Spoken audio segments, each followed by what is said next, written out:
আমার বরটাকে বলেছিলাম একটু বেশি করে চিকেন আনো। এইটুকু চিকেনে কী হবে বলো, অভাবের সংসার, তাই জন্য এইটুকুই চিকেন নিয়ে এসেছি। এই আমাদের তিনজনা ভাগ করে খেতে হবে, কি করব, কিছু করার নেই।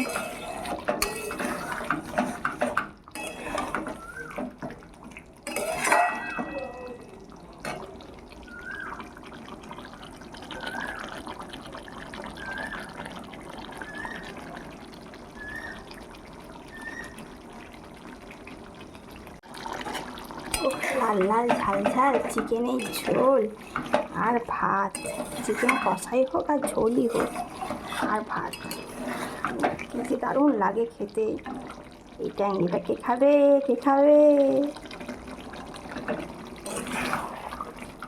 চলে এসো সবাই আজকে আমার বাড়ি, আজকে আমাদের চিকেন হচ্ছে।